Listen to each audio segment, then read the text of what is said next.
Let's all be upstanding and put our hands together. All TASCOM members, let's hear some noise. Let's hear some noise. Let's hear some noise. Let's hear some noise. Let's hear some noise. As we receive our Vice President, the Economic Westgate, Dawala Adam Smith, the man that speaks, and the opposition party will run and hide. Alhaji Dr. Mahmoud Bawumia. Today, this afternoon, the whole of Ghana, all the 30 million citizens of this country, everybody is listening. Everybody is tuned in to listen, watch, and hear the Vice President of the Republic of Ghana speak on the state of our economy. At this juncture, we will be upstanding and still for the national anthem of the Republic of Ghana. Some silence.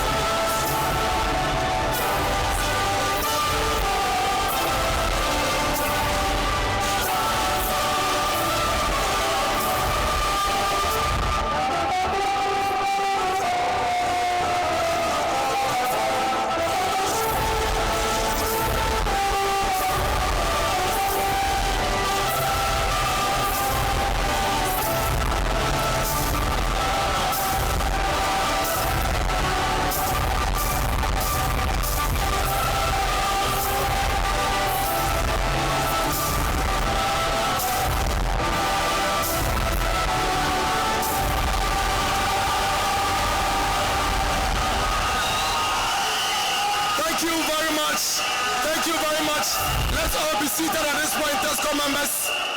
Let's all get seated at this point. Let's all get seated in the next 30 seconds. In 30 seconds, let's all seated. Thank you very much.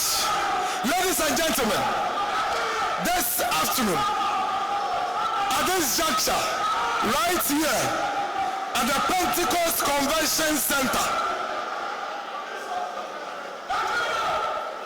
is the Vice President of the Republic of Ghana, Dr. Alhaji Bawumia, about to speak to the over 30 million citizens of this country on the state of the economy. And you are all very warmly welcome to this very special occasion, this very special event put together by the Dankwa Institute and the National Youth Wing of the New Patriotic Party. We welcome on the stage the director for the Dankwa Institute, the executive director for the Dankwa Institute, and the national youth organizer of the New Patriotic Party, Dr. Antoinette Tibudako, and lawyer Henry Nana Boache. Please put your hands together for these very hard-working leaders of our time. Thank you very much, Miracles. We are here to present to you the welcome address and then also the purpose of gathering. Mr. Chairman, Your Excellencies, commitment. We have 3 excellencies in this house. Are we not blessed? Are we not blessed? Commitment. The Vice President of the Republic, His Excellency Dr. Alhaji Mahmoud Bawumia, our adorable first and second ladies, Mrs. Rebecca Ekufuado, my beautiful Rebecca of Nana Addo Dankwa Ekufuado, the General Secretary of the ruling New Patriotic Party, and all other national executives present here, the Executive Director of Dankwa Institute, hardworking, beautiful Dr. Antoinette Tibudako, Ministers of State, CEOs, Deputy CEOs, MMDCs, regional youth organizers, regional TESCON coordinators, all protocol duly acknowledged. We started this program yesterday. This is the second time we're having the National TESCON Orientation and Training Conference. It is worth to note that we are so fortunate to have no less than a person than the economic avatar, the digital man, the Wale Adam Smith, the economic colossus, the humble and intelligent vice president to address us on the matters of the economy. Vice President Dr. Bawumia has been very supportive and a blessing to the youth wing, offering timely and significant contribution in making sure the youth wing becomes very attractive, responsive, and vibrant. I seize this opportunity to, on behalf of the youth of the New Patriotic Party, show our heartfelt gratitude to him and privilege to also support him in any shape or form. Over the last 3.5 years, the National Youth Wing has made giant strides in repositioning and development of TESCON.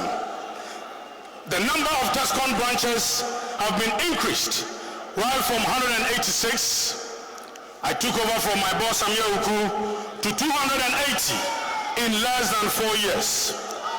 Even branches have been established in some universities outside under the globalization of TESCON program agenda. Regarding the support of our TESCON activities on our various institutions, today, there shall be a big announcement. Did you hear me? There shall be a big announcement by the General Secretary of the party. Indeed, we have achieved greater success and made significant gains on the youth front, and I look back with deep sense of satisfaction and contentment. I therefore express my deepest gratitude to the President, Nana Addo Dankwa Akufo-Addo, His Excellency, Vice President Bawumia, the National Chairman, Honorable Frederick Wasemewu Blay, the Victory Chairman, the Chief of Staff, General Secretary, Mr. John Boadu, National Organizer Samia Uku, and the entire national executives. I am also grateful to my two hard-working deputies, Joseph Kwayaja and Pepe Cholomoki, regional youth organizers, regional TESCON coordinators. To you, my dear TESCON members and sisters and brothers, you have been awesome and I remain eternally grateful. Today may probably be the last time I'm addressing you as a national youth organizer. The next time I'll be addressing you, Inshallah, I'll be addressing you as the national organizer of the New Patriotic Party. Finally, for His Excellency Alhaj Dr. Mahmoud Bawumia to use the National Youth Wing platform and DI platform to speak on matters of national concern clearly shows the confidence and respect His Excellency Bawumia has in the MPP youth and the Ghanaian youth as a whole. On this note, I welcome you all to the Bawumia Speak on the Economic Forum and wish you the very best. Doctor.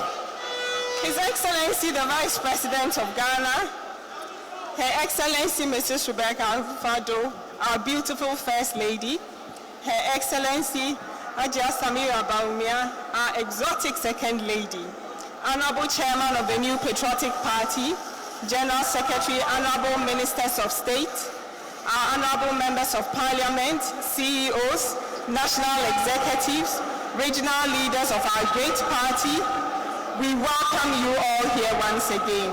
Good afternoon. This amazing collaboration between the youth wing of our great party and the Dankwa Institute this afternoon culminates in this very much-awaited lecture to be delivered by His Excellency, the Vice President.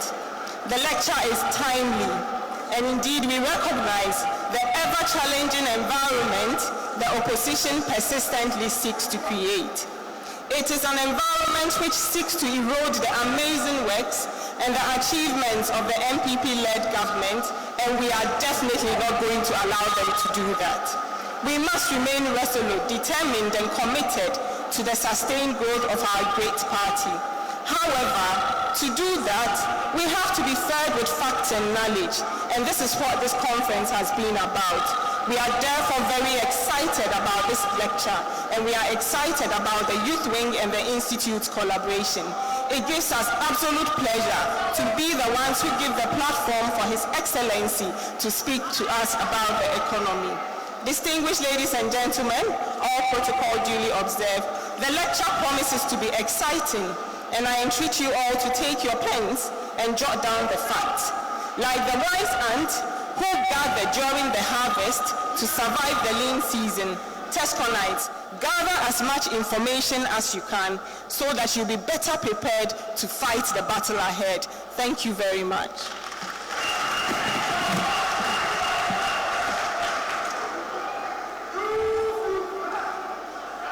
Thank you very much. Let's put our hands together for the DAPA Institute and the National Youth Wing for putting such a wonderful event together.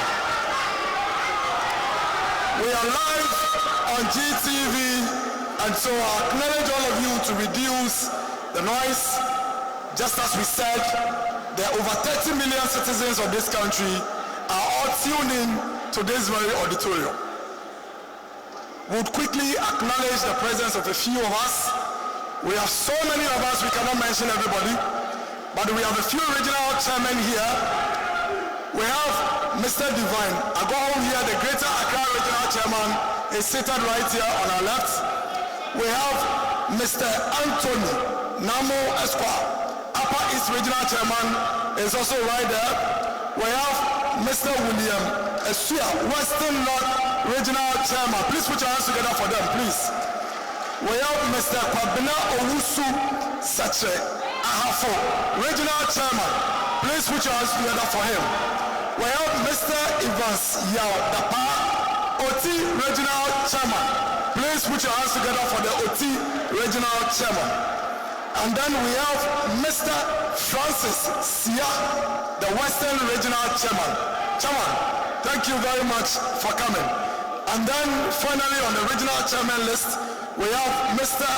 Robert Kutin, the Central Regional Chairman. Chairman Kutin is in the house. Now on the front row here on our right, we have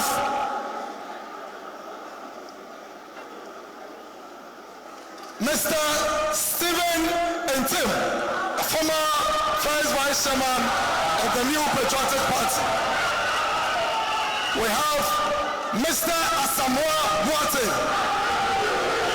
former Infantiman MP and immediate past Director General for SIA. We have Honorable Kwasi Ameya Chame. Honorable, if you can please be outstanding so we can acknowledge. We have Honorable Moses Enim right here with us. We have Lawyer Jerry Ahmed, Koda, CEO, also with us. And then we have Professor Ameyao Akunfi, also seated right here with us. It's important that we understand that this event is under the leadership of the National Executive or DA Party, and so we have the National Coordinator Alhaji Aziz Muftar. We have the National Treasurer Mr. Abampa right here with us. We have the Director of Finance and Administration Mr. Collins Niama right here with us. We have the National Organizer of the New Patriotic Party and the Director General of the National Justice Authority, Mr. Samir Uku, with us.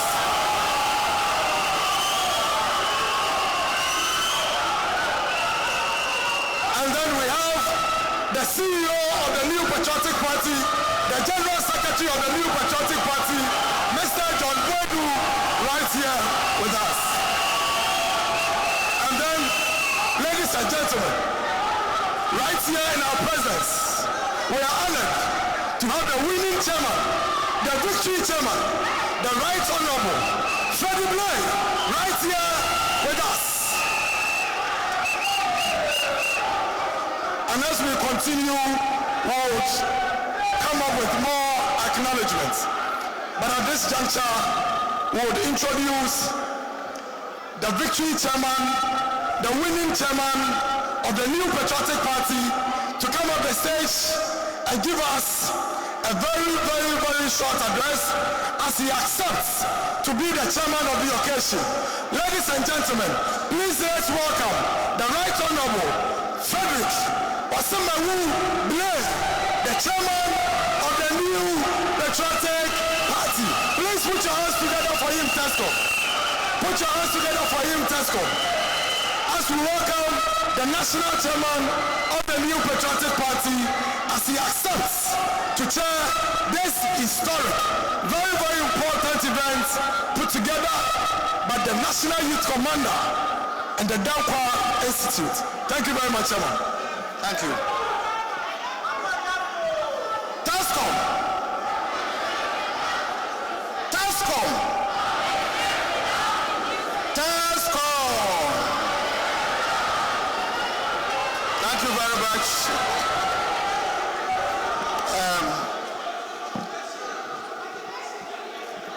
Your Excellency, Dr. Mahmoud Bawumia, you've already been described as the enigma, the digital man, the headache of NDC, the fundamental economist, the one that when he speaks, the NDC panics. You, the First Lady, Madam Rebecca, my greetings. The Second Lady, I greet you as well. I will also start to protocol because I understand the list is that long. And I've been asked that as brief as possible, I should even spend half a minute. It is my delight that I've been asked to chair this occasion, that I believe the whole world is here, watching you, listening to you, asking that Dr. Bawumia break your silence. It is my pleasure. I know after you've broken your silence, the NDC people will hide from the light. But more so also, you who have gathered here at Tascom, through the efforts of both the DI and your own executive, you've gathered here and use your platform for Bawumia. I greet you for your conference. You definitely are going to be the conveyor belt of the good ideas and support your government for the good things that you do, in spite of the challenges. You will know from what Dr. Bawumia will tell you. It is my pleasure as well. I'm going to attentively listen to what is going to happen. And Ghana is on its way. You should stand firm because the fundamentals of the economy you will hear very strong.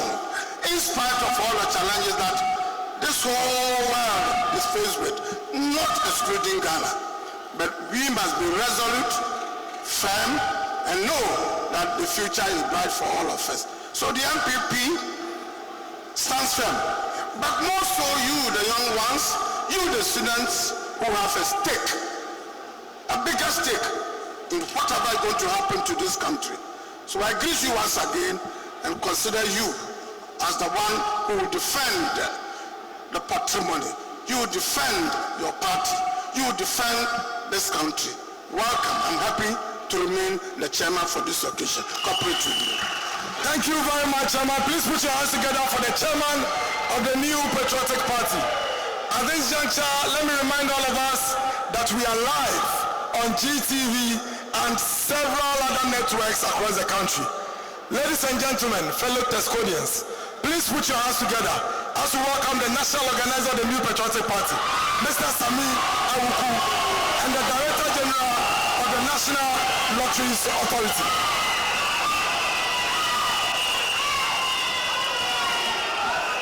Your Excellency, the Vice President, the National Chairman of the ruling NPP, I'm none other than First Lady, Second Lady, all protocol observed. I'm here for 2 minutes. In 2024, it's important that we tell ourselves from today that we own the campaign and the victory for 2024. Let's move away from allowing our opponents to define us and set the narrative. Let's move away from people calling you to ask you if you are listening to this radio station or watching this TV. Can you call in when you yourself, you can see the numbers down the screen and setting and correcting the propaganda and the narrative. Our government, we've done enough. But the biggest obstacle between us and 2024 is how we shape the narrative for victory in 2024. And I want to appeal to your conscience, emotions, and what we do. Let's not leave the project for just President Akufo-Addo. Let's own the project ourselves. I'm happy that the National Youth Wing and the Dankwa Institute decided to give us this platform. As we see each other and shake hands, I want to encourage you. From today, let the narrative be different. And as you prepare to listen to the digital man and the renowned economist, I know that from tomorrow, instead of they allowing economists to respond to him, they are going to allow the Goro boys to, as usual, do what they do best. But that is why it's important you are also here to understand the issues and see how far our government, led by His Excellency Nana Addo Dankwa Akufo-Addo, has moved the nation from the shackles of poverty that we inherited from the John Mahama administration onto the path of progress and prosperity. I want to thank you all, and once again, thank you. And I heard one of you saying that commitment without, Tobo.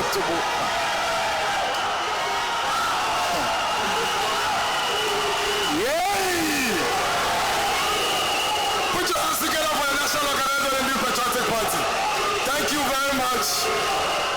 Our forever hard-working national organizer and the Director General of the National Elections Authority. Ladies and gentlemen, fellow Tesconians, please, let's all put our hands together as we welcome the CEO of the New Patriotic Party, the General Secretary of the New Patriotic Party, Mr. John Wadu, as he gives us a very, very, very short remarks as he ensures that. Thank you so much. And now let's all remain silent and let's hear our General Secretary speak. Thank you.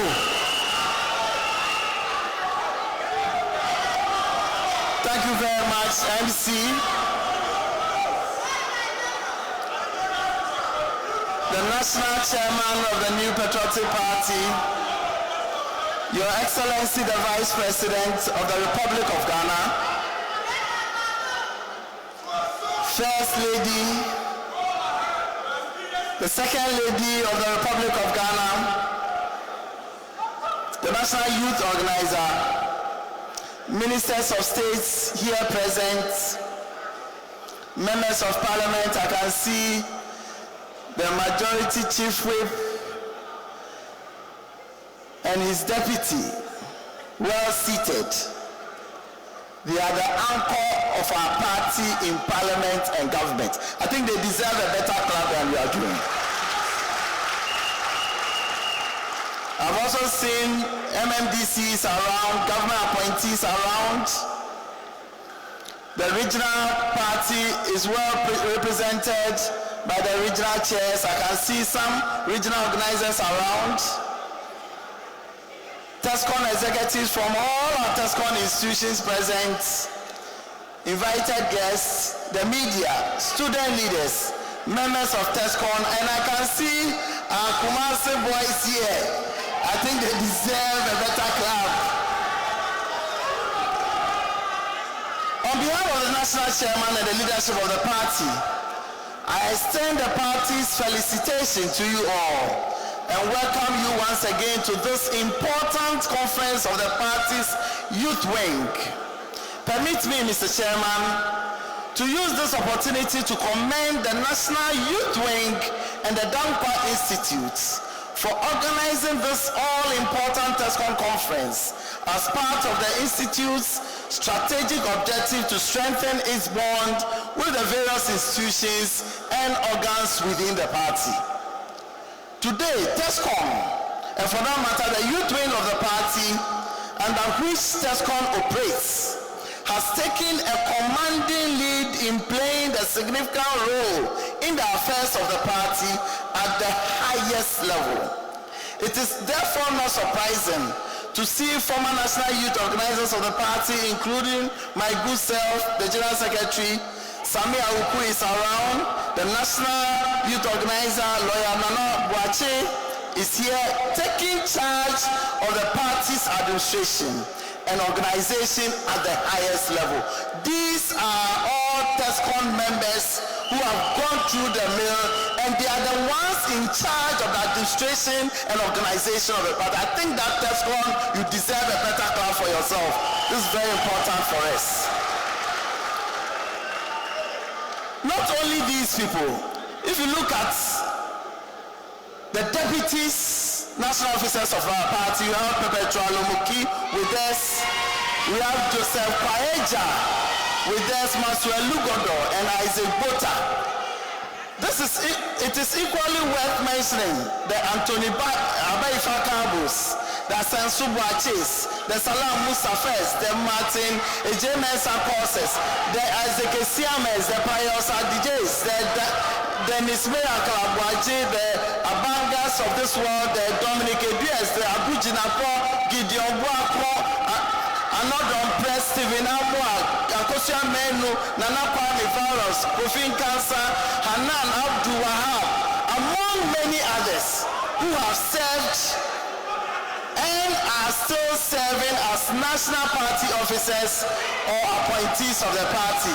Not forgetting Justin Kodria as well. I think that they all deserve a very warm welcome. Kukudu, if we have been able to make it this far, having started our political activism in school, just like you, then there cannot be any reason why you should not be able to go even beyond our achievements. Just believe in yourselves and you can do it.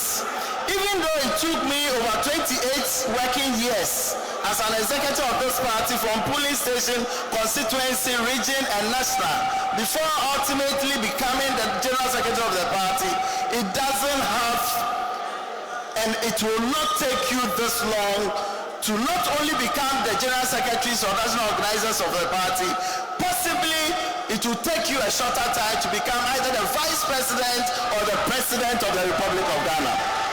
Mr. Chairman, as we all know, it is the struggles of the party's youth wing that gave birth to TESCON, which today has become the intellectual organ of the party and the #1 breeding ground for party leaders across all levels. The youth wing spearheaded all the relevant processes that eventually led to the amendment to the MPP Constitution sometime in 2010 to give TESCON a voting right in the party's elective conferences, making TESCON executive delegates to these conferences. It gladdens my heart, Mr. Vice President, that I spearheaded this process as the then national youth organizer of the party, and all my predecessors also continued, and I think that it is something that is helping this party. This singular act has given TESCON more recognition and strengthened the tertiary wing, as it opened the wing for aspiring candidates and constituency, region, parliamentary, national, and even flag-bearer hopefuls to visit your institutions, for them to get to appreciate their legitimate concerns in order to factor same in their policy statement. This recognition has thus boosted the morale of our TESCON constituents and accelerated political activism on the campuses of the national tertiary institutions. This brings me to the theme of this conference. TESCON, our resolve, our determination, and our commitment to the sustained growth of the NPP. Really and truly, Mr. Chairman, if we want to grow this party, then as members of TESCON, you need to demonstrate a much more stronger commitment and determination, particularly having in mind the general elections of 2024. As we strive to break the 8, which no political party in Ghana has been able to do, this you can do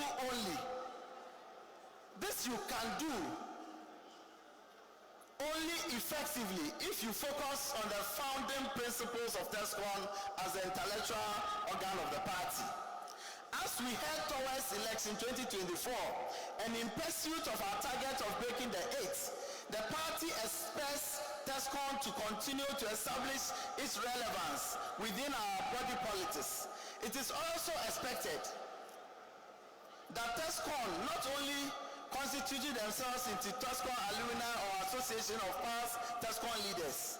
We expect that you get yourself in the workings of the party at the constituency, particularly at the polling station level. The party, ladies and gentlemen, is also revisiting the policy of providing subventions to TESCON in all the recognized tertiary institutions in the country on a regular basis to enhance the activities of the Confederacy. I have tasked the National Youth Organizer to work out the mechanism and the mechanics, particularly the budgetary considerations for the payment of these subventions to all our TESCON institutions. And I hope that this will be effective this academic year. TESCON.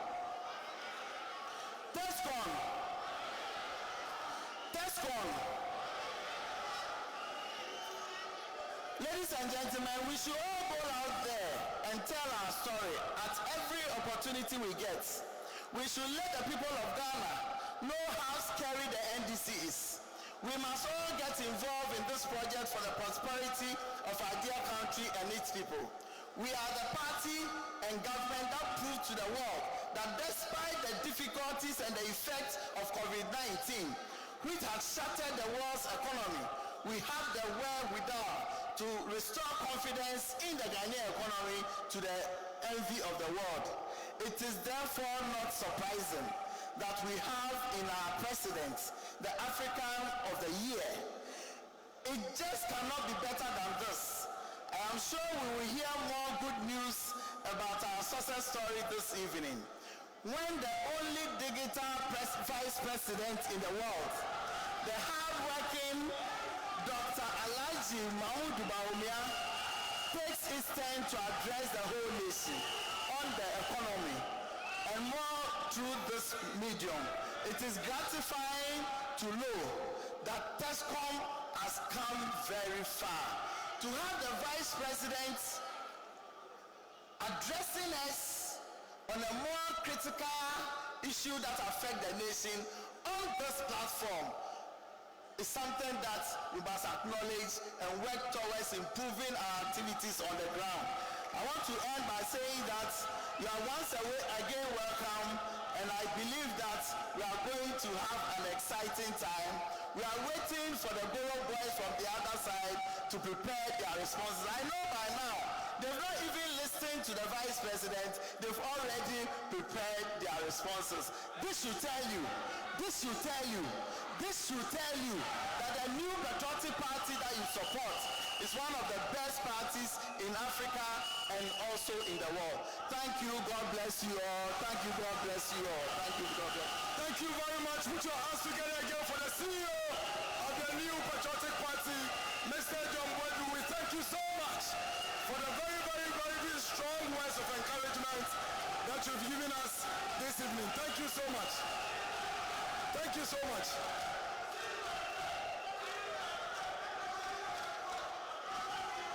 Thank you, TESCON. Thank you. Thank you, TESCON. As we proceed with the event, I will humbly acknowledge the presence of the Deputy Chief Whip of our MPs in Parliament, Honorable Habib Idrisu, MP for Tolon. Please put your hands together for Honorable Habib.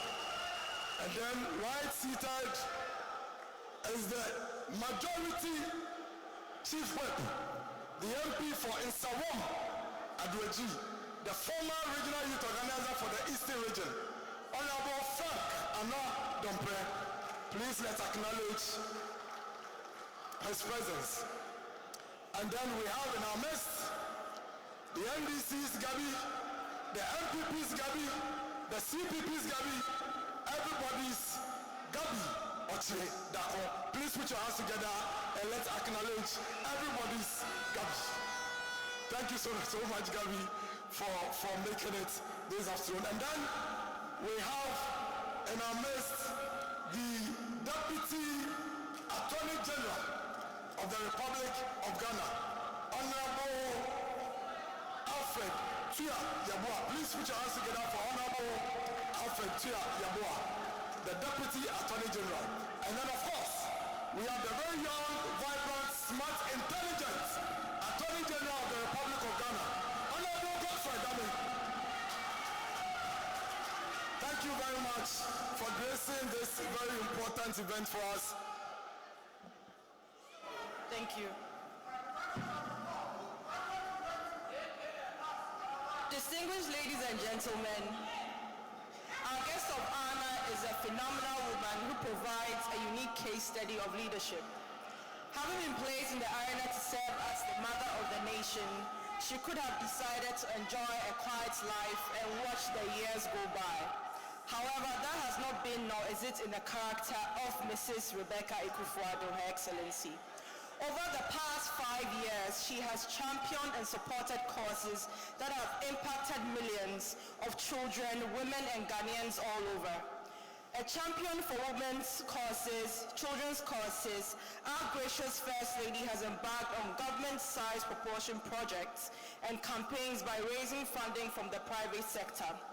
Her commitment to dealing with nutrition and iron deficiency, infant malaria, and her literacy campaigns represents the biggest commitment of a First Lady to social issues in the history of a nascent republic. While she celebrated the world over for the construction of a new pediatric and intensive care unit at the Kolebu Teaching Hospital, Auntie Becky, as the good woman of this country love to call her, remains engaged in equipping the small-scale businesswomen of this country because she believes they form the bedrock of our entrepreneurial spirit. Despite the above and many unmentioned accomplishments, the First Lady's immeasurable contribution to the nation is in serving as a teammate and a partner to the First Gentleman of the land. Steering the nation through a time of major crisis presents every family with unimaginable strain. Yet the First Lady rises to the occasion and makes the nation proud because she plays a major role in making it all work. We all know she'd rather not be in the limelight nor in the eye of the public because to her it's all about results and impact. We are fortunate that we have seen her lead. Distinguished ladies and gentlemen, with a standing ovation, let's welcome the ever beautiful Queen Mother of our great nation, the First Lady, Her Excellency of the Republic, Mrs. Rebecca Na-Okaiko Ekufuado.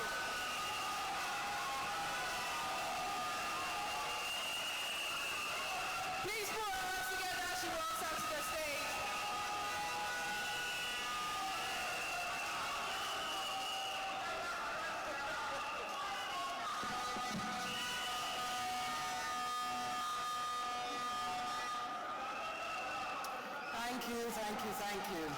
Thank you, Cozy. Oh, goodness. Mr. Chairman. Okay. Thank you.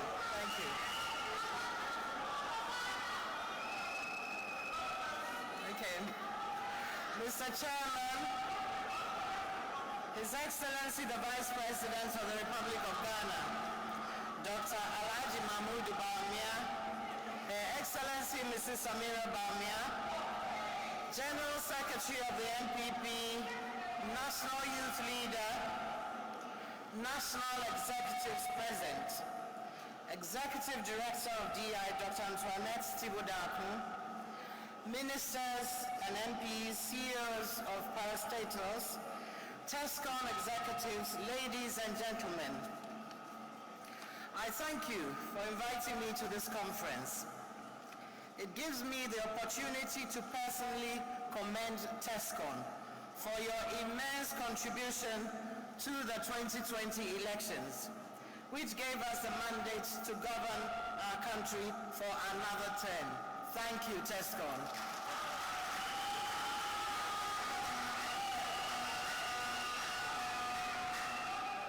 The long days and nights, strategic meetings and execution, the door-to-door and media campaigns by TESCON have no doubt contributed to making the NPP the formidable party it is today.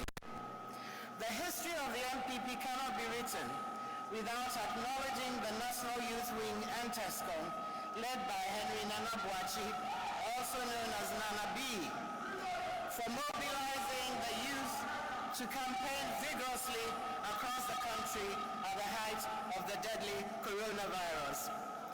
It is also right that we recognize the contribution of the Dankwa Institute for promoting ideas and principles that underpin the political philosophy of the NPP. I am particularly excited that we now have the first female executive director of the Dankwa Institute, Dr. Antoinette Thibault-Darko. Congratulations, Antoinette.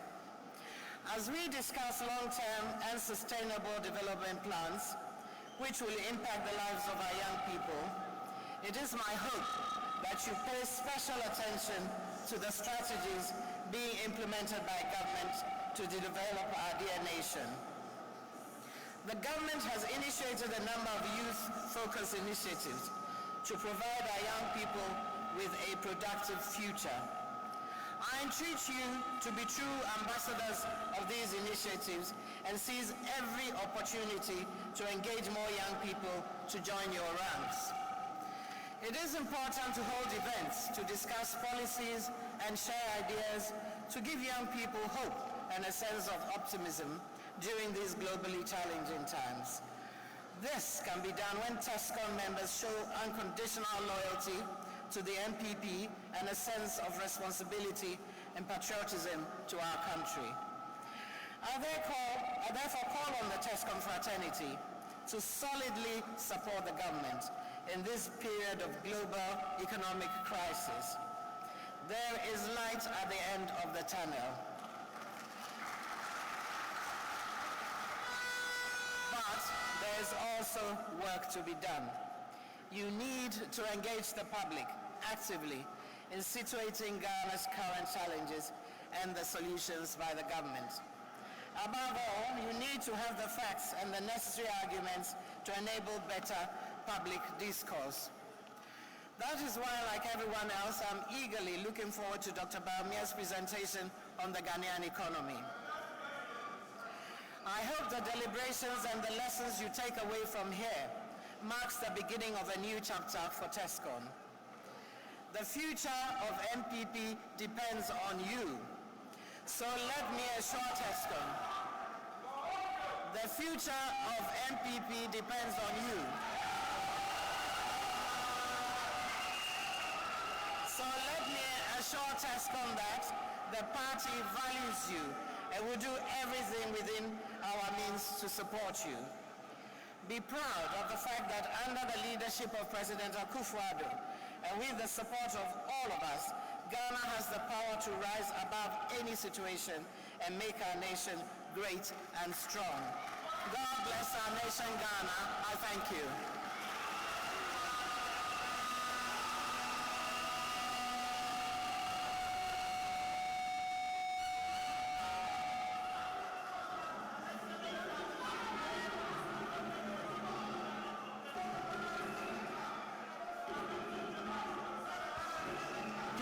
Put your hands together for the First Lady of the Republic of Ghana.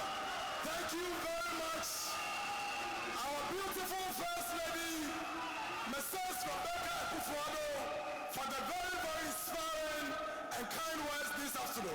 Thank you, thank you, thank you so much. Now the movement is almost here. The time that we always, and we've been always waiting for. But before then, let's acknowledge the presence of the CEO for the National Buffer Stock, Alhaji Hanan Abdul Wahab. Please put your hands together for Alhaji. Thank you, Alhaji, for all your support for the National Youth Wing and TESCOM. Let's acknowledge the presence of the CEO for the Youth Employment Authority, Mr. Justin Kobia Fepo. Thank you for all your support. Let's acknowledge the presence of the former. Thank you. Let's acknowledge the presence of the former. Thank you, Tescon. Thank you enough. Let's acknowledge the presence of the former Deputy Minister for Health, Dr. Oko Boy. Thank you, Doctor, for joining us. Thank you, Tescon. Thank you. Because of time, let's minimize it. We acknowledge the presence of the former Executive Director for the Dankwa Institute, Mr. Richard Ahiabre. Richard, if you are here, we thank you for all you've done for us up to now. We also acknowledge the presence of the Coordinator for the Special Development Initiatives at the Office of the President, Madam Napaga Tia Sulemana. Please put your hands together for Madam Napaga. And then equally we acknowledge the presence of Honorable Ben Abdallah, the Coordinator for the Zongo and Inner City Development. And then we also acknowledge the Communications Director for the New Patriotic Party, Lawyer Boaben Asamoah. Please put your hands together for Lawyer Boaben Asamoah. Time is fast spent, time is running, and so we acknowledge all of us as we move on. Are you ready? Are you ready? Are you ready? The moment is here. The time that we've all been waiting for. Are you ready? Tescon, if you are ready, let me hear all the noise that you have here. And then, before Akosia does the introduction, please, let's acknowledge the presence of Ambassador Michael Koi Jr., the CEO for Free Zones Authority. Thank you, Ambassador, for joining us this afternoon. We appreciate it.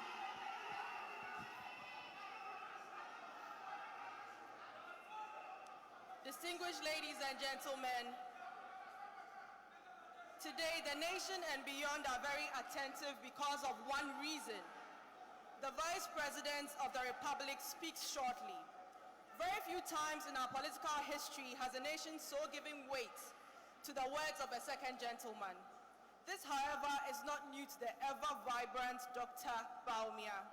Ever since his emergence onto the political scene, the economic whiz has always held the nation's ear as the leading economic voice of reason. In opposition, the government looked to him for economic advice. And now that he's in government, the opposition still yearns to hear from him on economic issues. A champion of bold ideas, Dr. Bawumia in 5 years has led the biggest digitalization drive on the continent as part of the process of reforming the very structure of our economy. Like him or dislike him, it is a fact that he has been Ghana's most proactive vice president since independence. His words resound like a political titan, and his lecture is literally an academic experience for the nation's best minds. In a time when we battle back from a raging pandemic and the new geopolitical conflict, it falls on the Vice President who took us out of the crisis of the leadership of the economic management team of a previous regime to provide a path for the nation under the able leadership of the Commander-in-Chief, Nana Addo Dankwa Akufo-Addo. The nation is keen, the government is working, the opposition is waiting to take notes, and we are ready to listen. With a standing ovation, shall we welcome the one and only genius,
Thank you. Thank you. Thank you very much. Appreciate it. Thank you. Thank you. Thank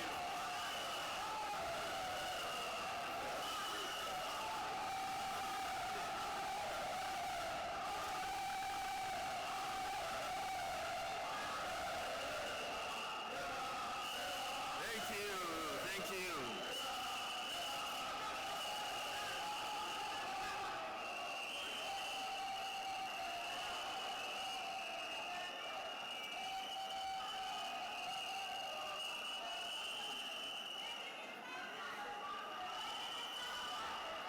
Thank you. Our national chairman, Your Excellency, the First Lady of the Republic, Mrs. Rebecca Akufo-Addo, my boss's beautiful Rebecca. Your Excellency, the Second Lady of the Republic, Hajia Samira Bawumia, my own beautiful Samira.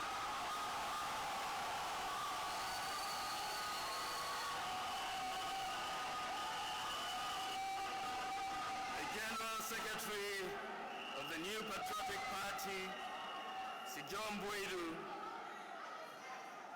Ministers of State, the Majority Chief Whip, Deputy Majority Chief Whip, Members of Parliament, our national executives, MMDCs, our Central Regional Chairman, our host chairman, Chairman Kuting, regional chairman, regional and constituency executives, CEOs and deputy CEOs, the TESCOM president and executives, TESCOM members,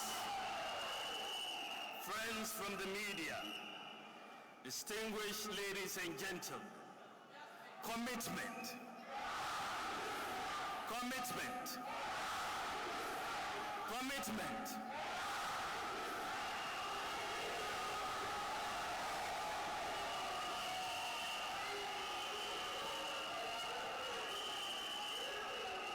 Good evening. It is my pleasure and privilege to once again have the opportunity to address you at this important national conference.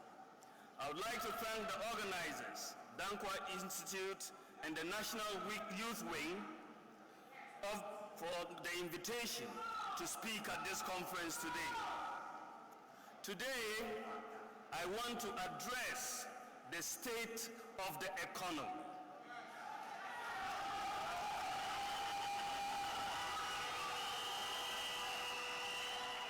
The issues about national economies and how well individual countries are handling their respective economic situations appear to be the most important thing on people's minds in recent times.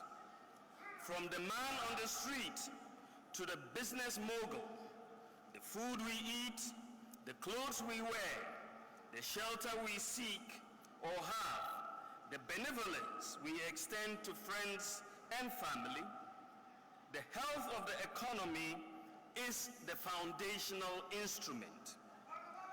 To bring this home, Essentially, the economy is what we feel in our pockets. I acknowledge that we are going through challenging times.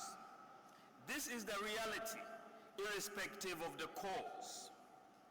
Not long ago, we had felt similar despair, the fear of losing our lives to a pandemic, and the near halt to our economy as we battle to survive each day.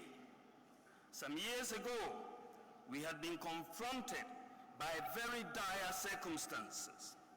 The joblessness of our youth, the years of doomsday that adversely impacted on businesses and jobs, the disappointment of dealing with a collapsed national health insurance system, and the inability to access health care, the bane of the cash and carry system, a nearly collapsed national ambulance system, the freeze on public sector employment, and an almost collapsed banking sector, and so on. The economy was on the verge of collapse, and a legacy of take-or-pay contracts saddled the economy with annual excess capacity charges of close to $1 billion a year.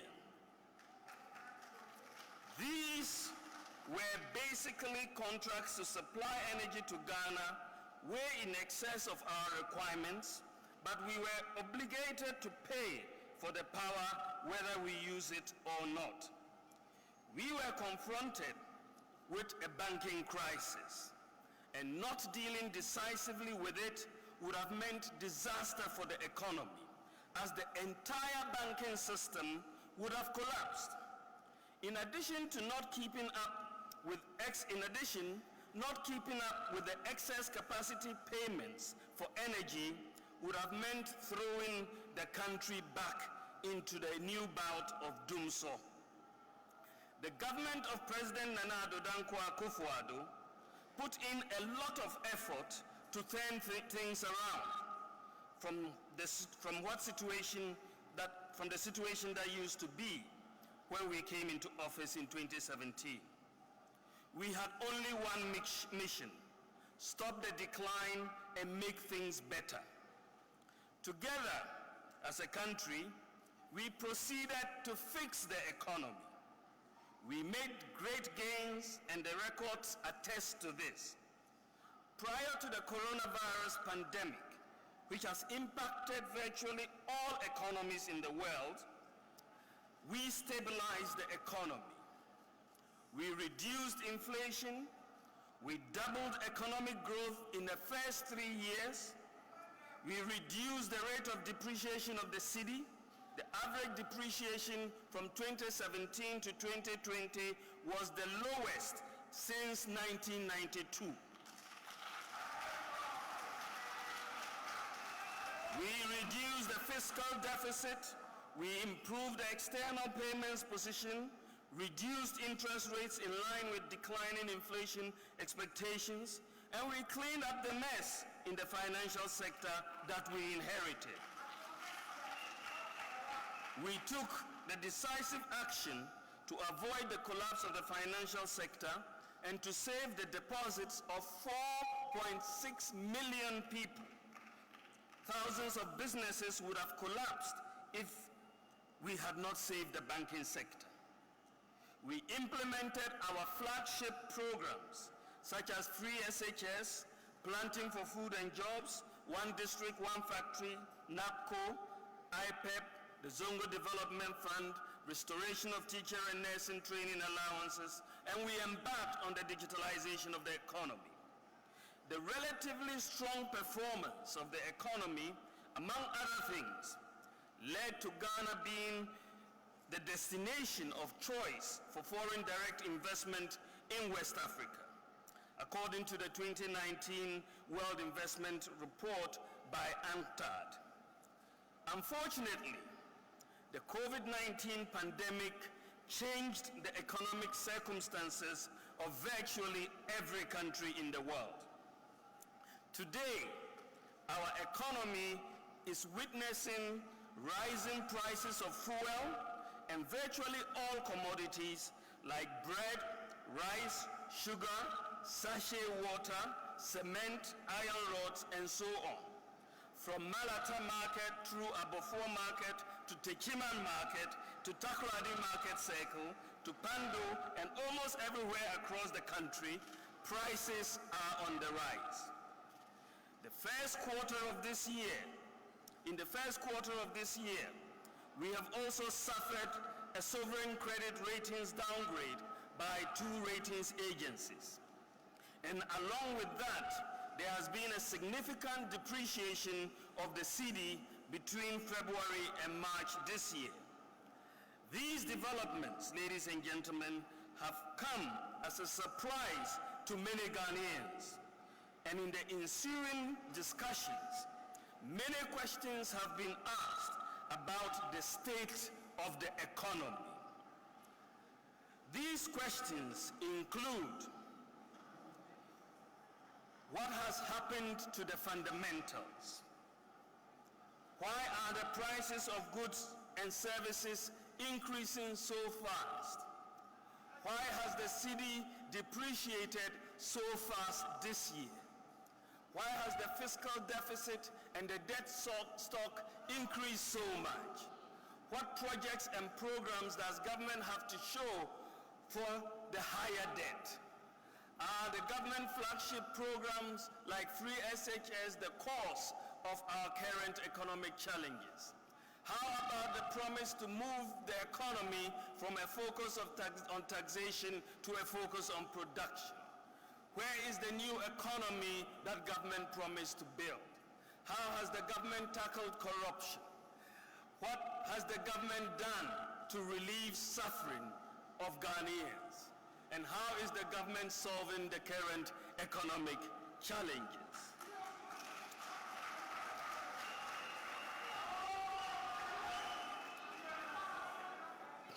Today, I will address these questions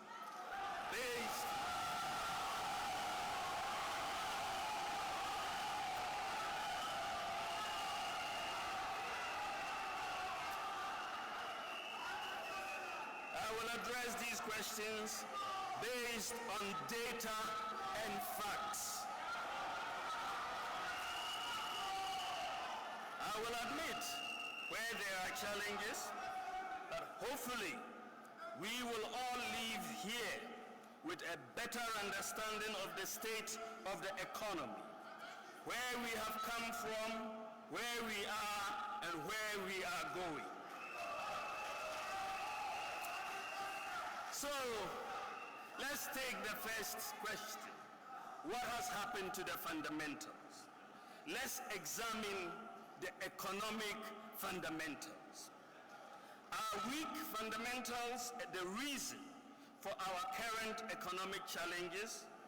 What is the data saying about variables like inflation, interest rates, external sector performance, the fiscal balance, the debt stock, GDP growth, and the exchange rate? Our assessment of the fundamentals will be based on the evolution of these variables over time. Mr. Chairman, countries and economies, I'm looking at inflation now. Countries and economies throughout the world are experiencing severe challenges following the COVID-19 pandemic and the more recent Russia-Ukraine war. The pandemic, which started early in 2020, resulted in the greatest economic depression since the 1930s, with most countries recording negative growth. Supply chain disruptions and the rising price of oil has resulted in the prices of fuel going up across the globe, with petrol prices doubling in most countries. In fact, in the world today, the highest petroleum prices can be found in countries like Hong Kong, the Netherlands, Zimbabwe, Germany, Israel, and the United Kingdom. Furthermore, ladies and gentlemen, the global average cost of shipping a container has increased from $1,446 in 2019. The global average cost for shipping a container has gone up from $1,446 in December 2019 to $9,789 as at February 2022. This is an increase of 576% to ship a container globally.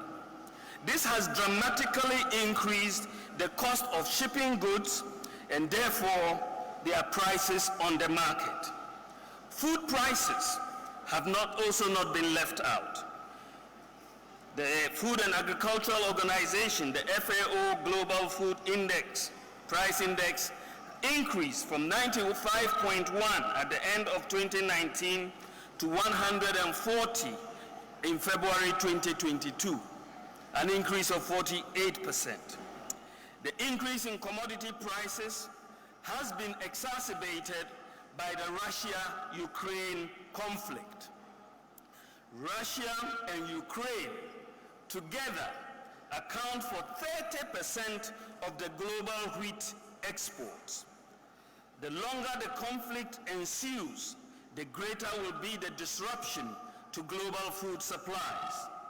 The conflict is also likely to slow global growth.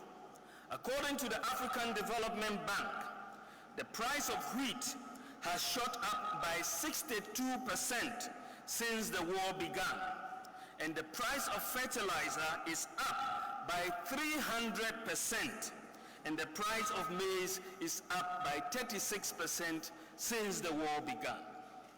Here in Ghana, 60% of our total imports of iron ore and steel are from Ukraine. Russia accounts for some 30% of Ghana's imported grains, 50% of flour, and 39% of fertilizer. So, we are directly affected by the Russia-Ukraine war. Unfortunately, we do not know when it will be over. The global increase in fuel prices is causing hardships in even the most advanced economies like the United States of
is also feeling the pinch of rising prices. Ladies and gentlemen, indeed, the data shows that in the UK and the US, for example, inflation is accelerating at 3 to 4 times its rate in 2019, before COVID. In Cote d'Ivoire, inflation is accelerating at 5 times its rate before COVID-19. In Nigeria and Ghana, inflation is accelerating between 1.3 and 2 times the rate before COVID. The path of inflation in Ghana has been similar to those of other countries following the COVID pandemic. Inflation had declined from an average of 17.5% in 2016 to an average of 7.2% by 2020. Since the pandemic, however, inflation has increased from an average of 7.2% to an average of 10% in 2021. As at February 2022, inflation rose further to 15.7% as a result of global conditions, including a rise in crude oil and other commodity prices and the Russia-Ukraine conflict. It is important, ladies and gentlemen, to note that between 2013 and 2016, inflation averaged 15.9%. Between 2017 and 2021, however, inflation averaged 10.4%, notwithstanding the impact of COVID. Look at interest rates. Before COVID-19, the steady disinflation process provided for significant monetary policy easing. The Bank of Ghana's monetary policy rate was cut by a cumulative 11% between January 2017 and January 2021. This translated into a reduction in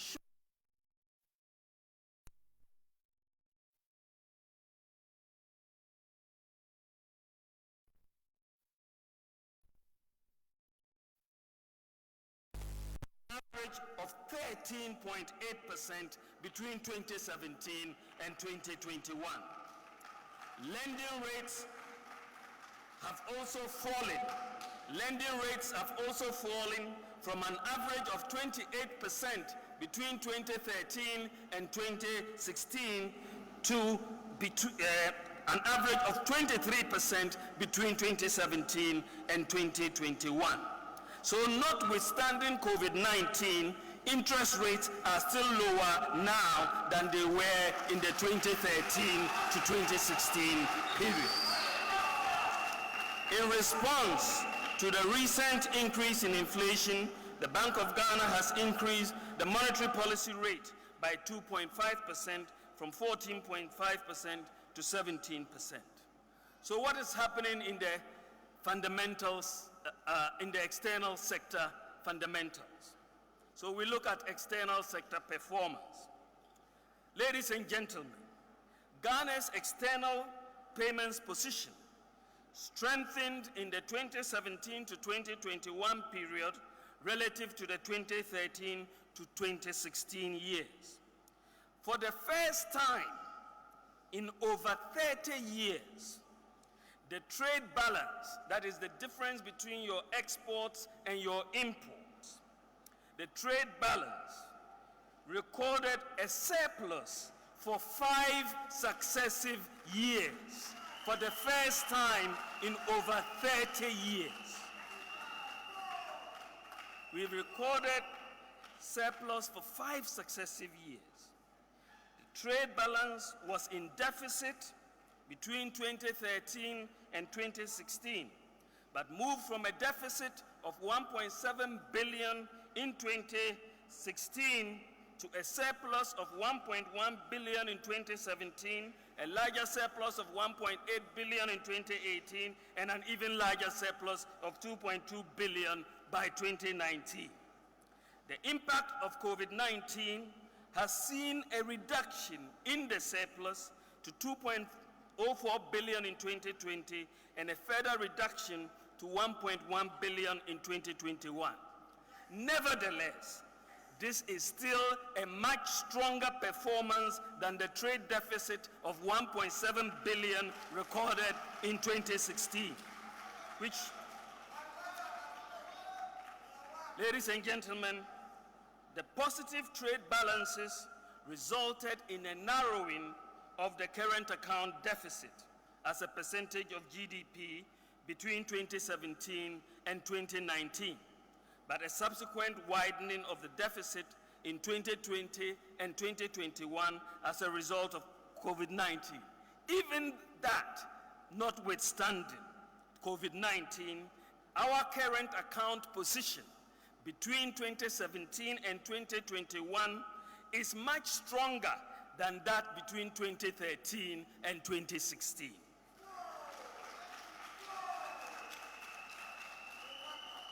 Improvements in the current account performance and increased capital inflows have helped to boost Ghana's international reserves.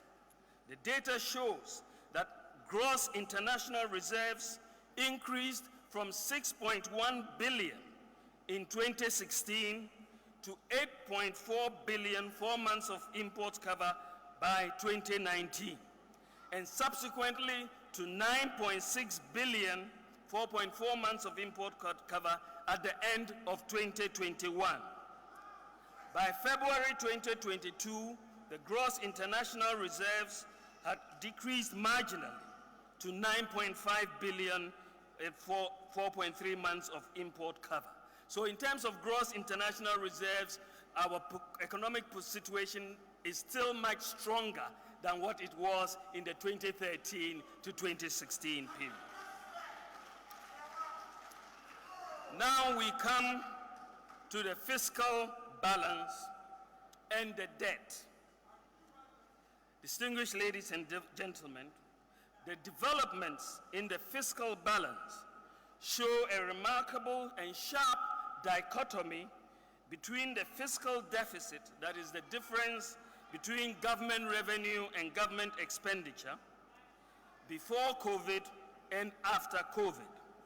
The fiscal deficit between 2013 and 2016 averaged about 7% of GDP. Between 2017 and 2019, that is before COVID, the fiscal deficit declined to an average of 4.5%. For the first time in a decade, we recorded primary balance surpluses for 3 years in a row. And to sustain the path of fiscal discipline, Parliament passed into law a Fiscal Responsibility Act that limits the fiscal deficit in any year to a maximum of 5% of GDP and requires a positive primary balance.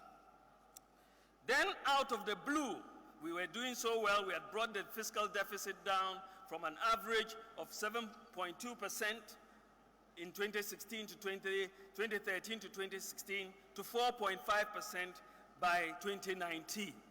Then out of the blue, in 2020, COVID hit. It hit the world with devastating economic and health consequences. His Excellency the President, Nana Addo Dankwa Akufo-Addo, and the government had to take some quick and difficult decisions. The approach of the government was summed up in the President's famous statement that, and I quote, "We know how to bring back the economy, but we don't know how to bring back lives." So, the government made a deliberate and conscious decision to protect the lives and livelihoods of Ghanaians and to mitigate the suffering of households. Government therefore had no option than to suspend the fiscal responsibility law to allow for the higher expenditure. Economic growth in 2020 declined to 0.4%, and with it, there was also a decline in revenue mobilization of about 12 billion Ghana cedis relative to target. At the same time that the revenues were declining, we had to spend more money to engage more health personnel. We hired 58,000 health personnel in this period to provide tax relief packages, to provide free electricity, free water, and to support businesses to acquire PPEs and vaccines and so on.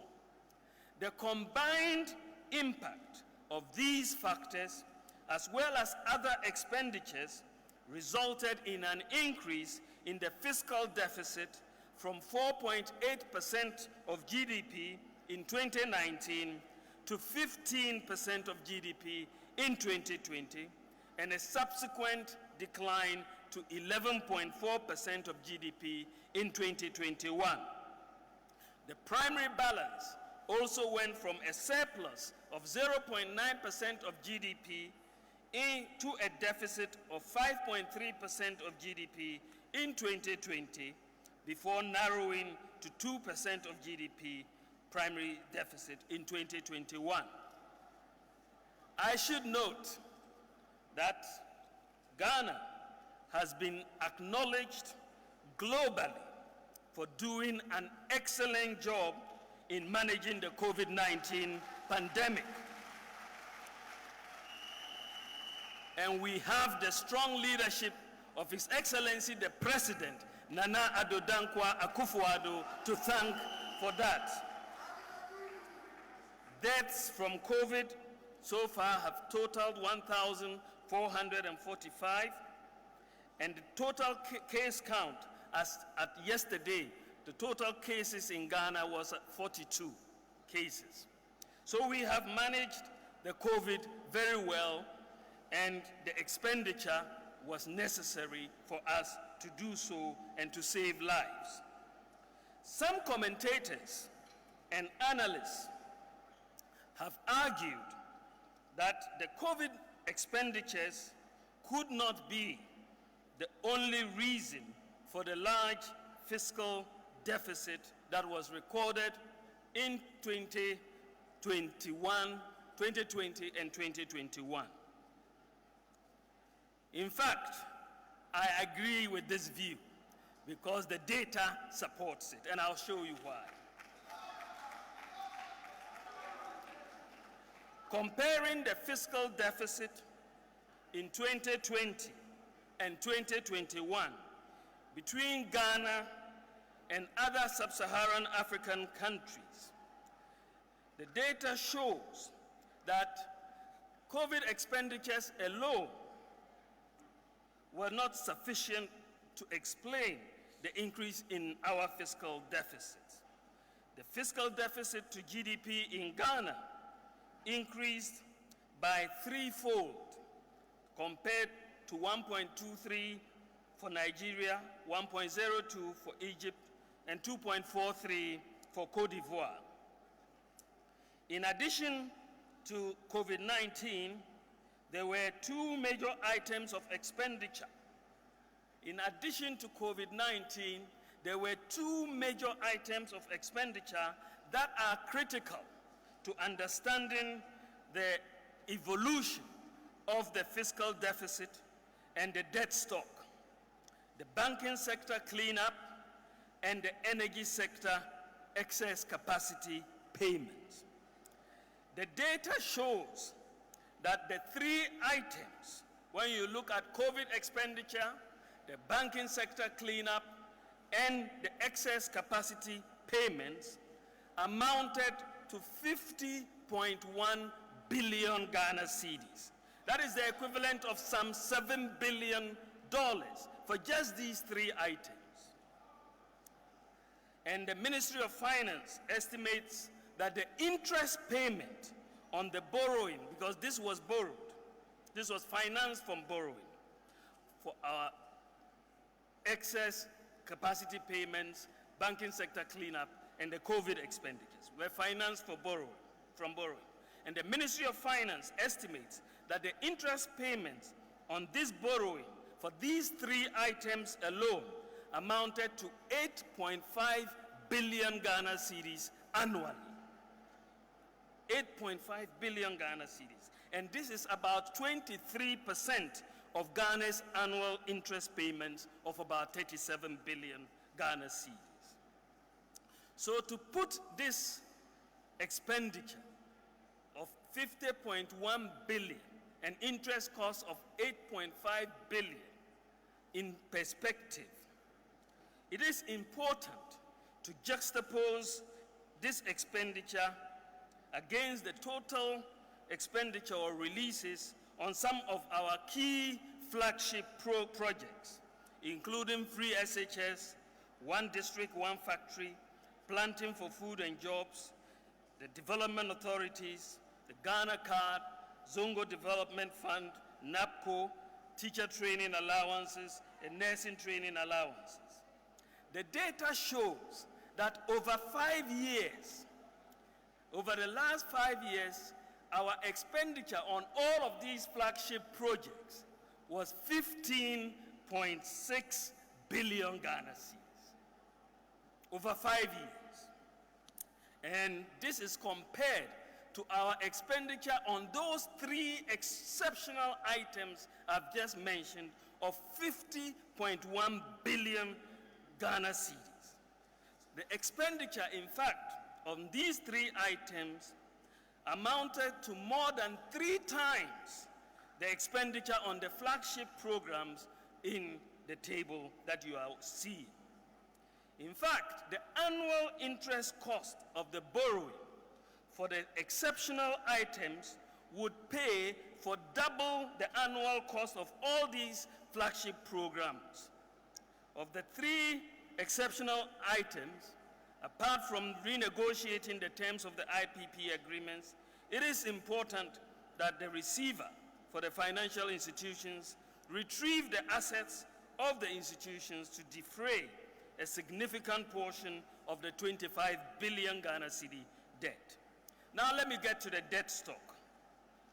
According to the World Bank, the attempt by governments across the world to protect livelihoods and to stimulate their economies has meant higher fiscal deficits and debt levels globally.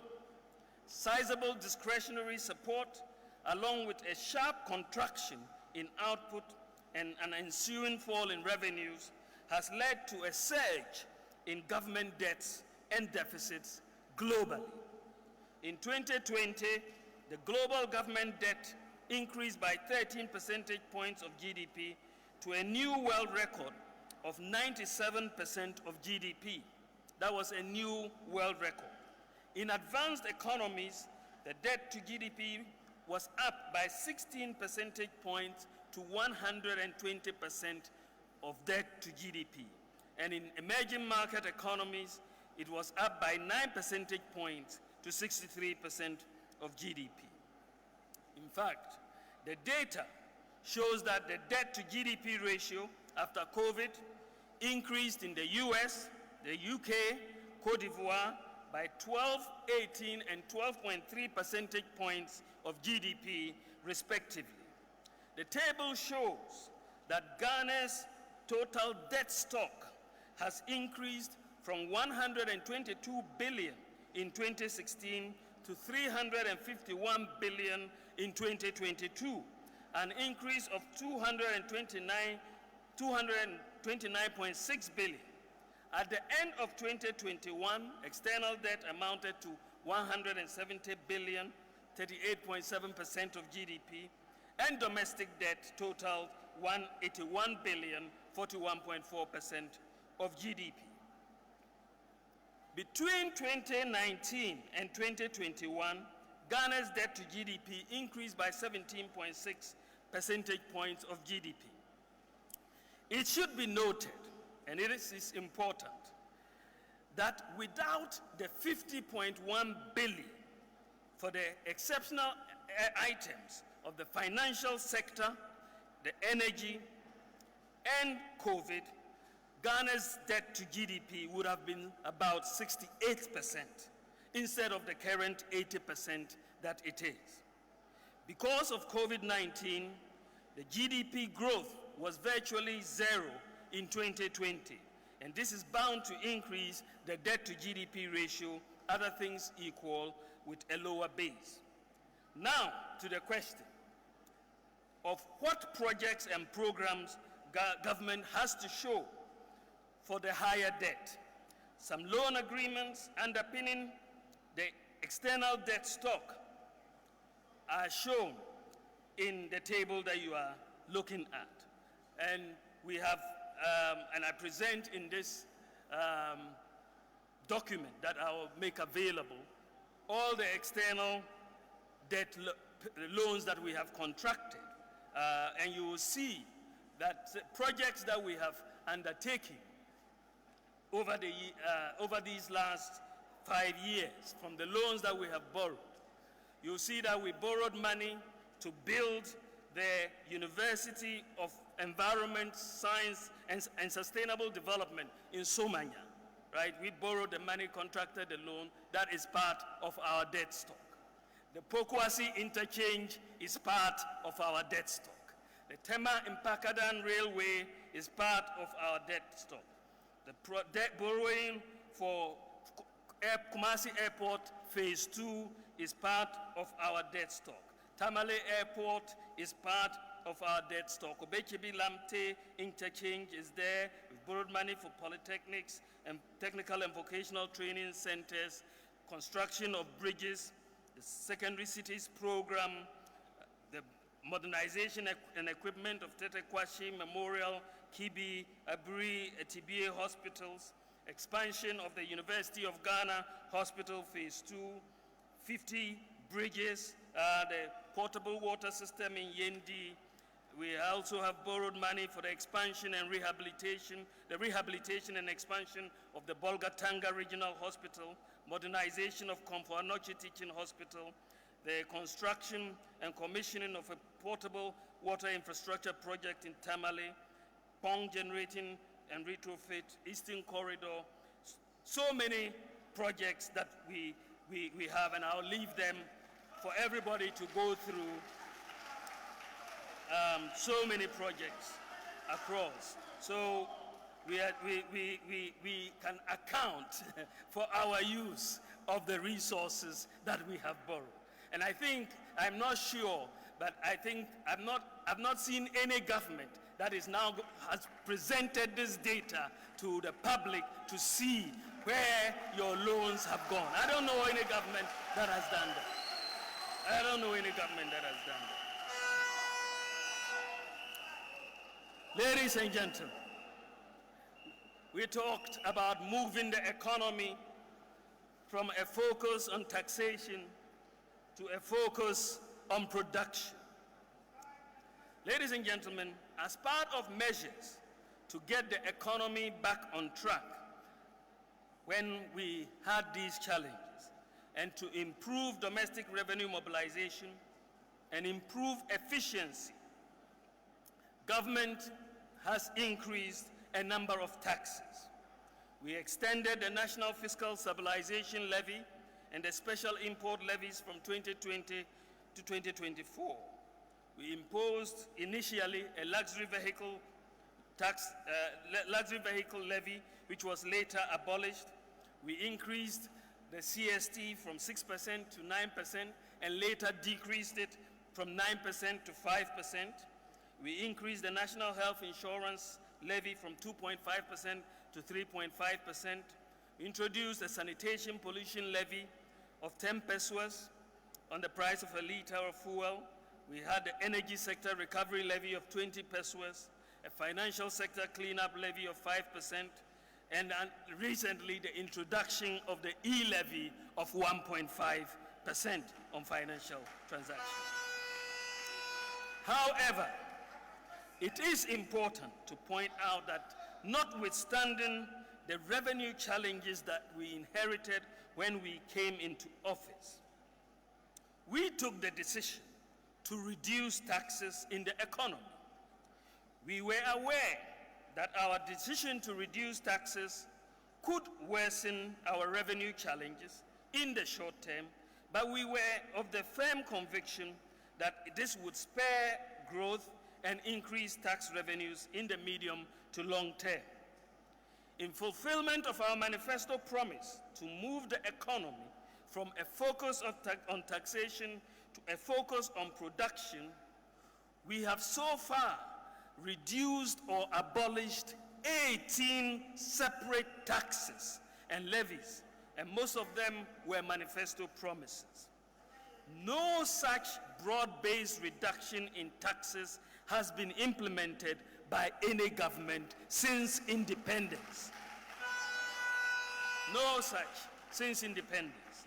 We abolished the 5% VAT on real estate sales, abolished the 17.5% VAT on selected imported medicines, abolished the 17.5% VAT on financial services, abolished the import duty on the importation of spare parts, abolished the 1% special import levy, abolished the 17.5% VAT on domestic airline tickets, abolished levies imposed on Kaya.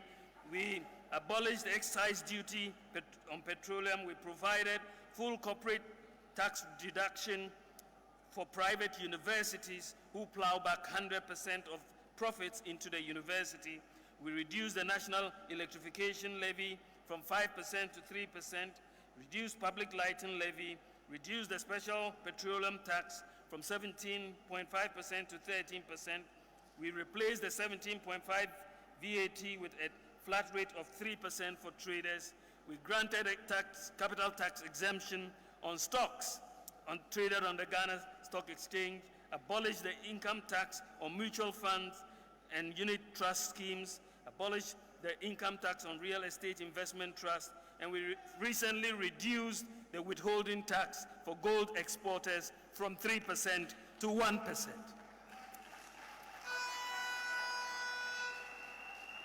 So we reduced or abolished 18 separate taxes.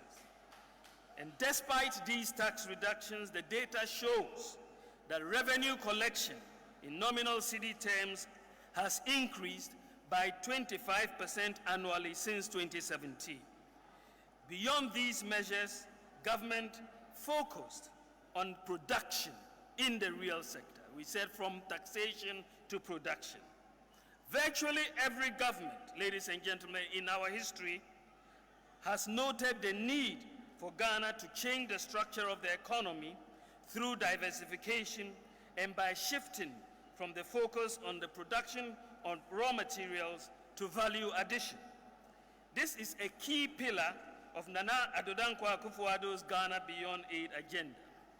To accomplish this, government has implemented the following programs: planting for food and jobs to increase agricultural output for agro-processing and food sufficiency. The results of planting for food and jobs have been quite remarkable, with a significant increase in food production. The Tono Dam and the left and right banks of the Pond Dam have been rehabilitated to provide 13,190 hectares of additional irrigable land for rice and vegetable production. 80 warehouses have been constructed with a combined storage capacity of 80,000 metric tons to provide storage and reduce post-harvest losses.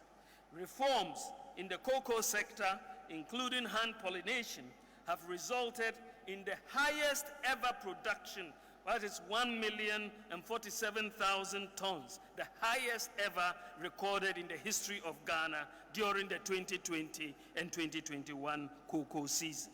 The one district, one factory policy has taken off with significant impact on the manufacturing sector. 106 factories have been completed and are operational, and 148 factories are under construction. And this represents, ladies and gentlemen, this represents the largest number of factories established under a government in Ghana since independence. The facilitation of the growth of an automotive industry is on course. Volkswagen, Suzuki, Sinotruk, Peugeot, and Toyota, and recently Nissan, have all established assembly plants in Ghana. Kia, Hyundai, and Renault are also on course to start production in Ghana this year. Kantanka Automobile is also benefiting from the same incentives that have granted all of these foreign investors. Ladies and gentlemen, we have started the process of building the integrated bauxite and aluminum industry. The partner for the project, Rockshore International, a wholly Ghanaian-owned company, has been selected as the partner and has already started work to develop the Nyinahin Mpasaso Hills.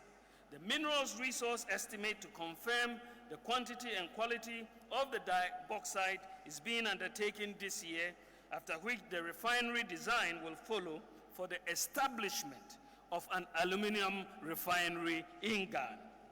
Ghana has waited since independence, and with visionary leadership, sound planning, and by the grace of God, it is finally happening. We are building an integrated bauxite and aluminum industry. Also, government through Exim Bank has committed $60 million to supporting local pharmaceutical companies. So far, 75% of the approved amount has been released to the local pharmaceutical companies. Ladies and gentlemen, changing the structure of our economy through diversification and the value addition will not happen overnight. However, it remains a major preoccupation of the government because it is our pathway to reduce import dependency, expand the economy, create jobs, and increase exports and support the value of the currency. So, how has this shift in focus to production manifested in GDP growth? So let's look at the fundamentals of GDP growth. Ladies and gentlemen, after a period of sluggish and declining growth, real GDP growth picked up from 3.4% in 2016 to an average of 6.9% between 2017 and 2019.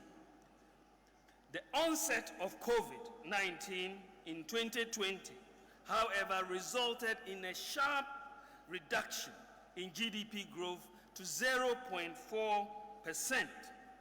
In fact, many countries in the world recorded negative growth in 2020. Ghana was one of the few countries that had a positive growth, even though it was very small. The resilience of the economy manifested in 2021 with a pickup of real GDP growth from 0.4% in 2020 to a projected 5.3% in 2021, with the non-oil sector projected to grow at 6.9% in 2021. In fact, the average rate of growth of GDP for 2017 to 2021, this is the period including COVID, when we had 0.4% growth in 2020. The average rate between 2017 and 2021 is 5.3%. But this compares to an average rate of growth between 2013 and 2016, when you had no COVID, when you had no Ukraine war, of 3%.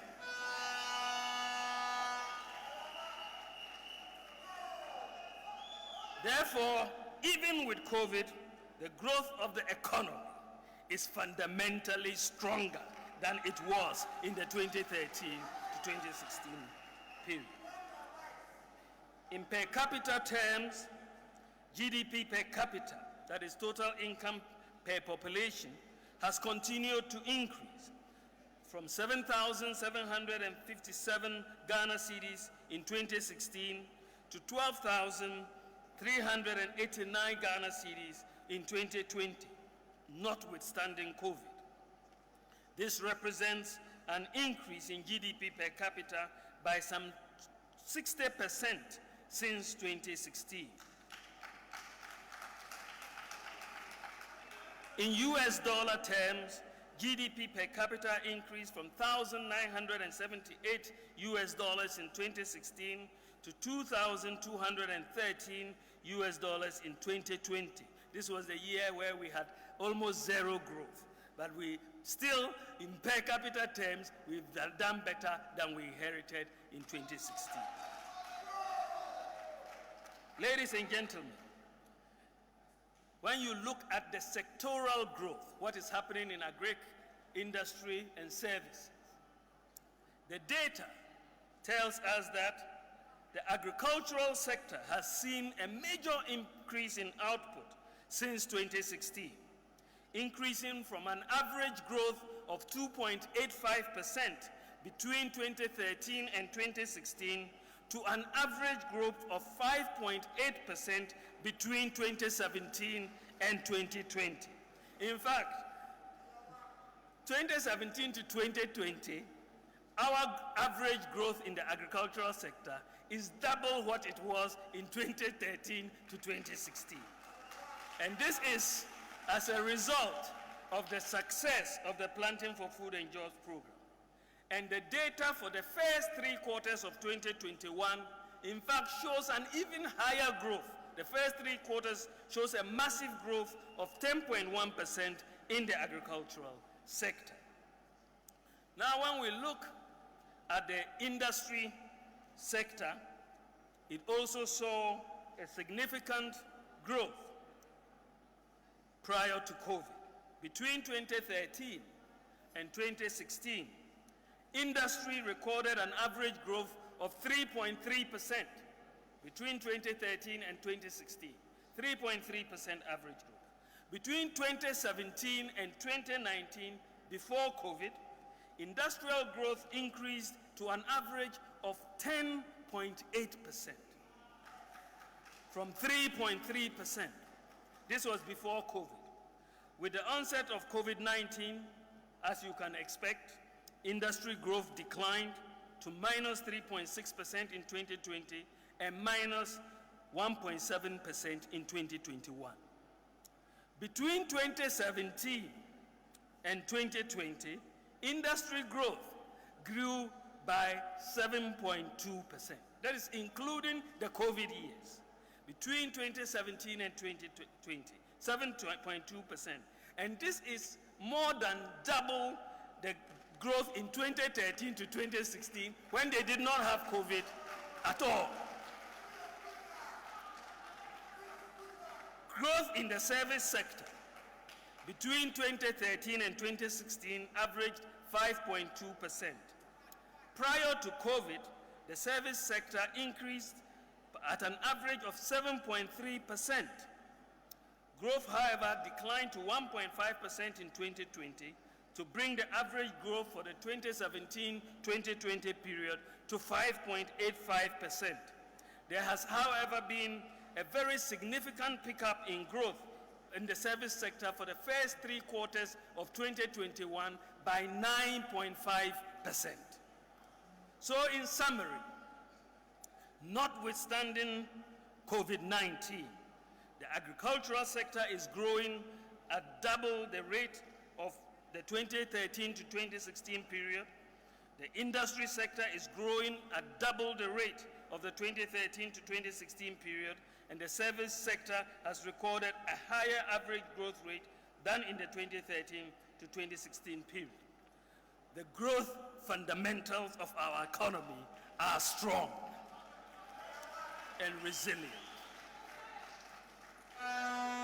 In the context of sub-Saharan Africa, GDP growth in Ghana has consistently outpaced the growth in sub-Saharan Africa since 2017.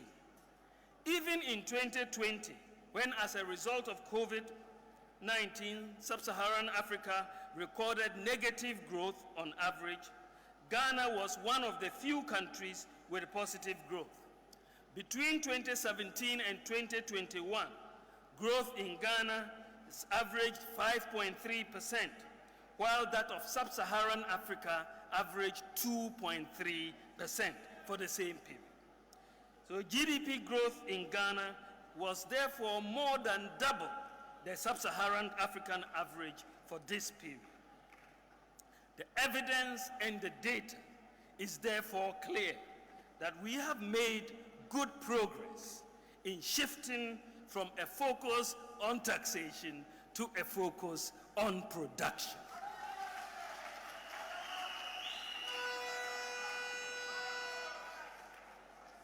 We are also seeing in the area of unemployment declines in unemployment. Ladies and gentlemen, the holistic approach to national development adopted by our government, anchored on shared economic growth, bolstered by light manufacturing industry and investments in human capital, has invariably created opportunities and pathways for the upliftment of the citizens through employment. The data shows, as you can see in the figure on your screen, the robust growth in GDP has led to a decline in total unemployment. Based on World Bank data, the average unemployment rate in Ghana between 2014 and 2016 stood at 6.29%, but has declined to an average of 4.37% between 2017 and 2020. Youth unemployment has also registered a decline from an average of 12.9% between 2014 and 2016 to an average of 9% between 2017 and 2020. Ladies and gentlemen, government is also rolling out the Youth Start initiative for the youth. It is a major initiative which will provide the youth entrepreneurs with training, advisory services, and funding to enable them scale and grow their businesses. I now come to exchange rate development. And what do the fundamentals say? So, how has the cedi performed under the leadership of Nana Addo Dankwa Akufo-Addo in the last 5 years? And what is the cause of the recent sharp depreciation of the exchange rate of the cedi? The data shows quite clearly, when you look at this graph, shows a clear dichotomy for the depreciation of the cedi between 2013 and 2016 and between 2017 and 2021. Cedi depreciation reached a high of 32.5% in 2014 and declined to 9.7% by 2016. The rate of depreciation further declined to 4.7% in 2017 before increasing to 12.9% by 2019, and then declining again to 3.9% in 2020 and registering 4.1% in 2021. The data shows that the average exchange rate depreciation during the 2017-2021 period, the average exchange rate depreciation over these 5 years under our government is more than twice as stable as during the 2013 to 2016 period, when the average depreciation was 18%. So you are comparing our average depreciation over 5 years of 6.8% to theirs of 18%. It's night and day. And you will see, in fact, when you look at the history of the Fourth Republic, the worst performances of the exchange rate so far since 1992, the worst exchange rate depreciation has happened in two eras, between 1993 and 2000, and between 2009 and 2016. Those are the worst performances in the exchange rate. I wonder who was in charge of the economy at that time.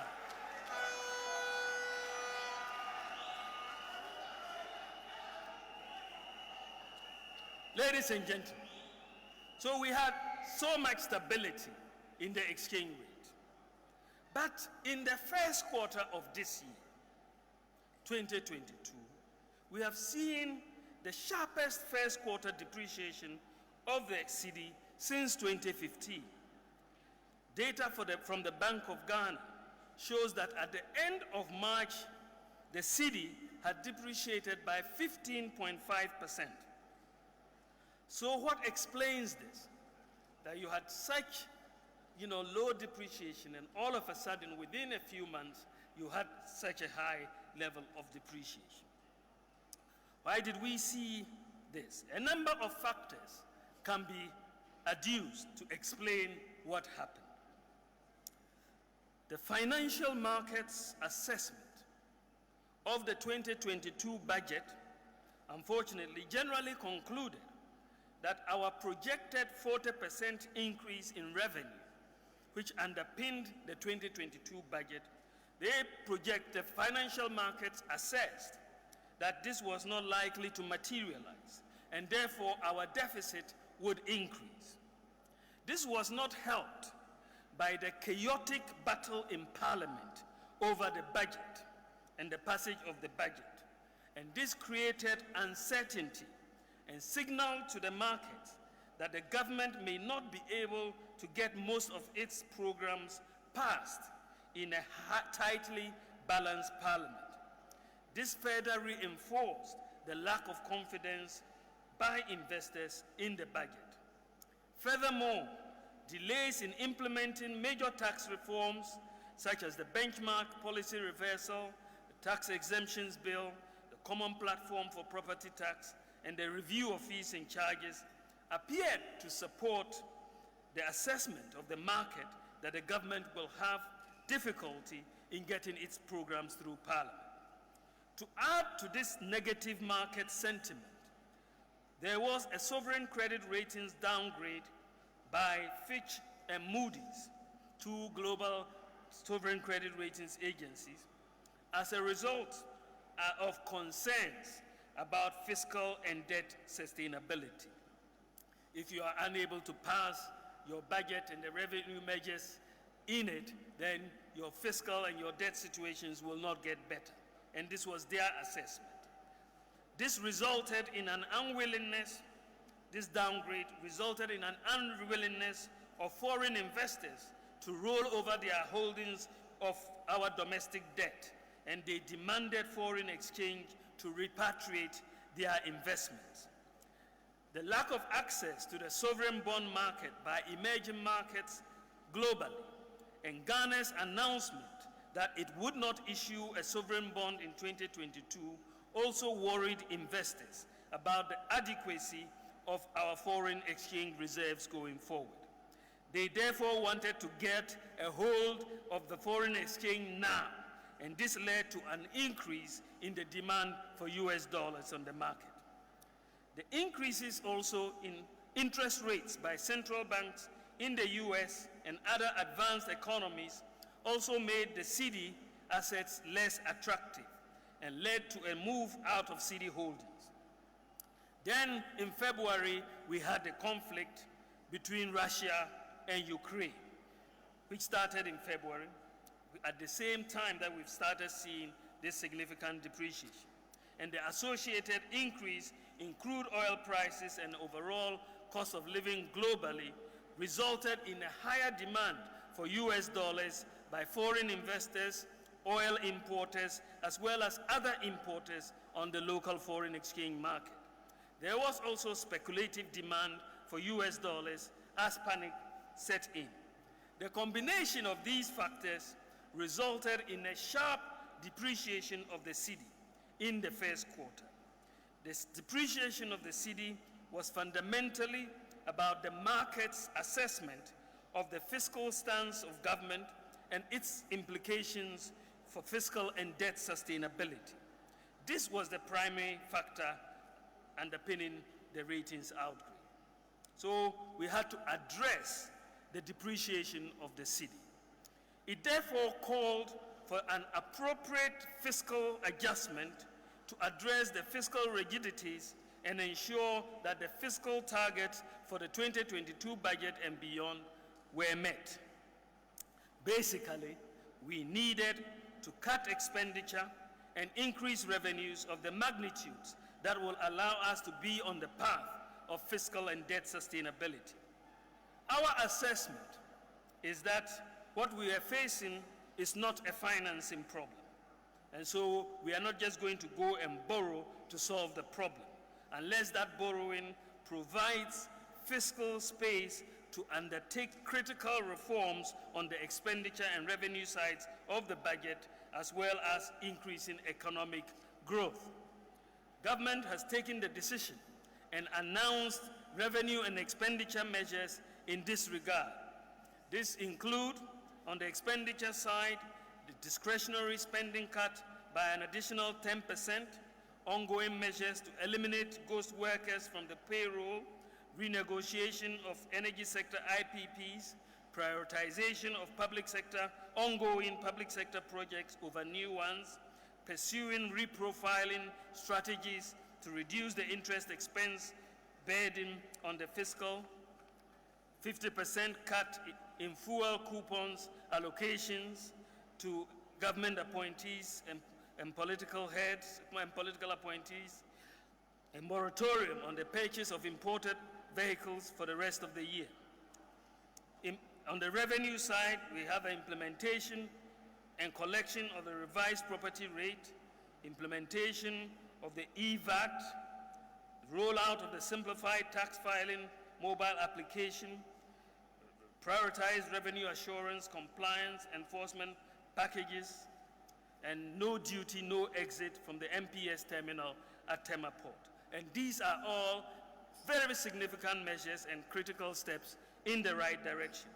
In response to the increasing inflation and exchange rate depreciation, the Bank of Ghana has tightened monetary policy by increasing its policy rate by 2.5% from 14.5% to 17%, and increased reserve requirements of banks from 10% to 12%. The capital adequacy ratio has been increased from 10% to 13%. Also, a new foreign exchange auction for oil importers has been implemented by the Bank of Ghana, and this will help reduce volatility on the foreign exchange market. The announcement of these fiscal and monetary policy measures, along with the passage of the revenue measures in the budget by Parliament, has increased confidence, the confidence of investors about Ghana's fiscal outlook, and appears to have restored calm on the foreign exchange market.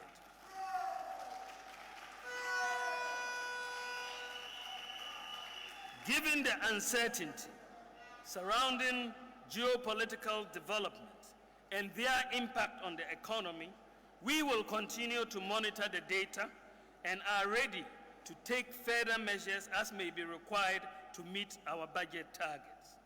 The relaxation of the COVID-19 restrictions and the opening of our land borders is expected to result in increased economic activity and economic growth. In summary, the data clearly shows that overall, COVID notwithstanding, the economic fundamentals of inflation, interest rates, exchange rates, GDP growth, the trade balance, current account balance, gross international reserves during the 2017 to 2021 period are largely much stronger than they were in the 2013 to 2016 period. The fiscal deficit to GDP